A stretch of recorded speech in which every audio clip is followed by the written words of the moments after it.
Hi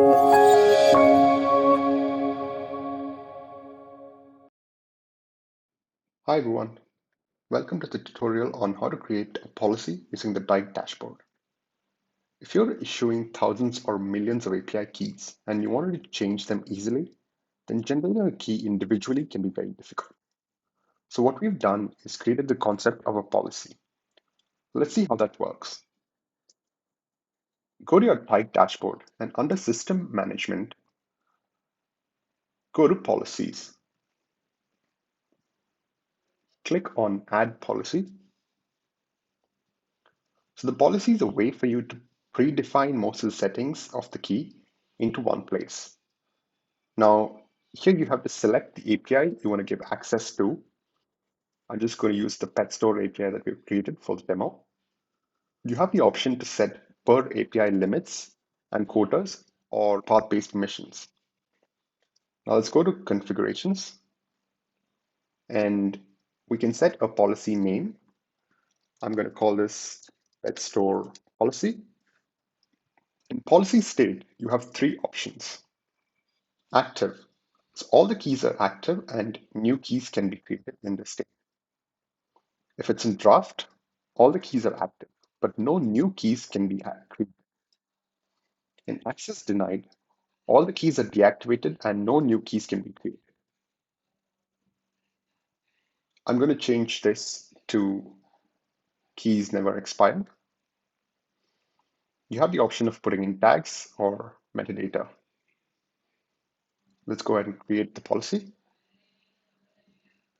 Okay, so you get the message that the policy has been successfully created. So now when we create a key, we're able to create it against a policy. Instead of setting all of this manually, you can just pick the policy. Let's go ahead and try that out. So you go to keys and click on add key. Now we have the pet store policy that we've just created. So you can go ahead and select that, which means that all of the settings that you've applied for your pet store policy is automatically applied when you add a key from this policy. So now go to configurations and I'm just going to put do not expire and click on create key.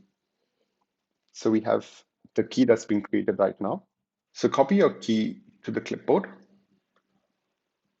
and let's go back to Postman and test out the new key that we've just created. Just going to paste that in here and try sending a request.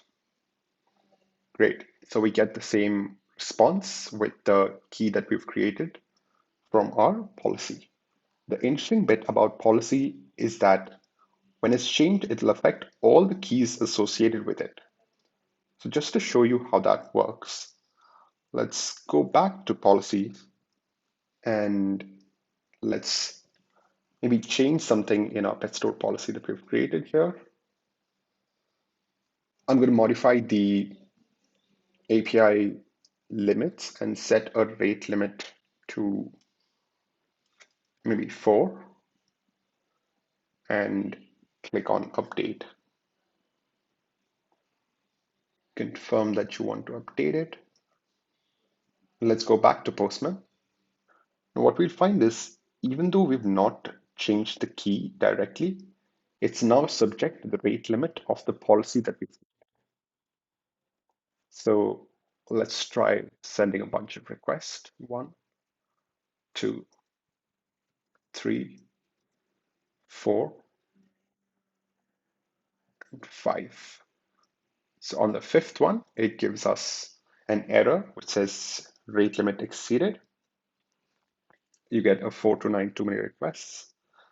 So essentially what it's done is because we've updated our policy and set a rate limit, now the new key that we've created is adhering to the policies that the policy change that we've just made.